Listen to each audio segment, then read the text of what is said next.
Minimalism is dead, and the wealthy killed it. Remember when having less stuff was supposed to make us happier? When did owning barely anything become a luxury only the rich could afford? We've all seen those Instagram photos, right? The perfectly white room with just one plant, a single wooden chair, and maybe a book placed just so on an empty table.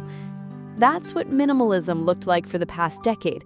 Clean, simple, and supposedly accessible to everyone. But here's the thing we need to talk about. Minimalism isn't what it used to be. And honestly, it might be completely dead.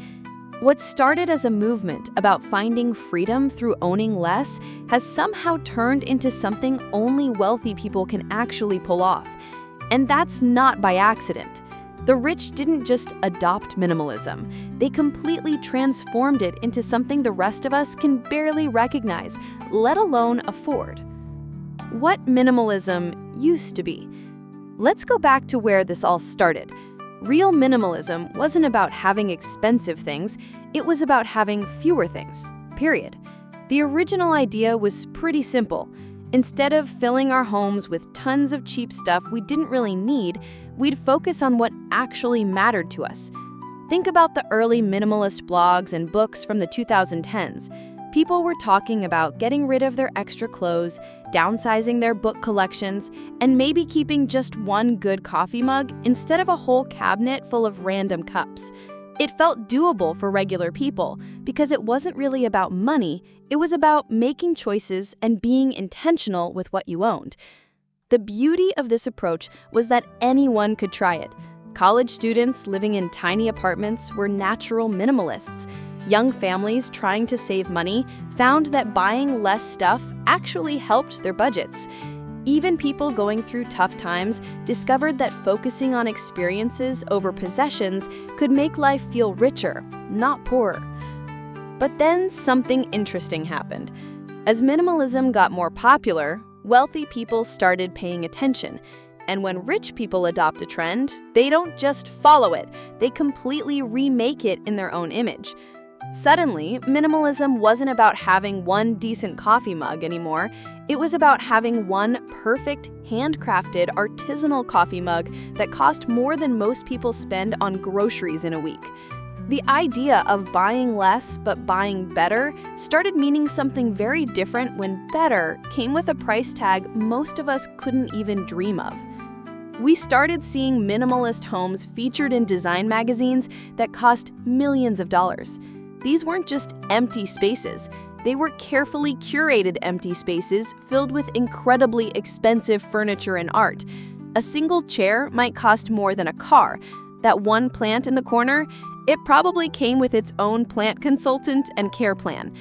The wealthy turned minimalism into a luxury brand.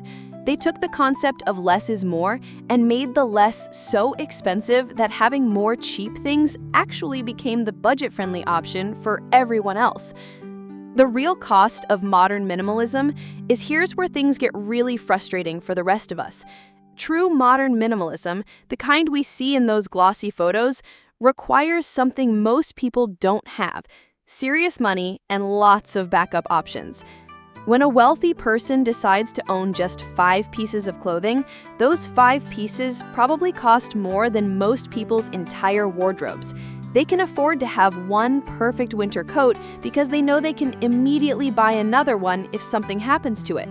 The rest of us keep multiple cheaper coats because we can't risk being without one if our only expensive coat gets damaged or lost. The same thing happens with everything else. Rich minimalists can own just one set of dishes because they can easily replace them or eat out whenever they want to. They can have a nearly empty refrigerator because they can afford to buy fresh, expensive ingredients anytime they feel like cooking, or they can just order high-quality takeout. For most of us, owning less actually creates more stress, not less. We need backup phones, extra clothes, and full pantries because we can't just instantly replace things when they break or run out. Why this matters for everyone. This transformation of minimalism into a luxury lifestyle isn't just annoying, it's actually harmful to regular people trying to live better lives. When we see these expensive minimalist spaces everywhere, it makes our own attempts at simple living feel inadequate. We start thinking that minimalism means everything we own has to be perfect and beautiful and Instagram-worthy. We feel like failures if our small apartments don't look like those million-dollar minimalist homes. But the truth is, those spaces don't represent minimalism anymore. They represent wealth. Real minimalism was never about perfection or having the most expensive version of everything. It was about freedom from the pressure to constantly buy and accumulate stuff. It was supposed to help people focus on what really mattered to them, whether that was relationships, experiences, or just having less stress about managing their possessions. So what really killed minimalism? It wasn't that the idea was bad or that people didn't want simpler lives anymore. It was that wealthy people turned it into another way to show off their status. They made less into a luxury good, complete with exclusive price tags and designer labels.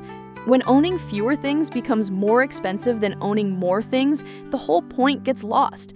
Minimalism stopped being about living with less and started being about living with less, but better, where better meant completely out of reach for most people. The sad truth is that minimalism, as we knew it, really might be dead. What we see called minimalism today is just another form of luxury consumption, dressed up in the language of simplicity and mindfulness. But maybe that's okay. Maybe we don't need to call it minimalism anymore to live with intention and focus on what matters to us. We can still choose to buy less stuff, keep our spaces reasonably tidy, and focus on experiences over possessions, even if our version doesn't look like those expensive magazine spreads.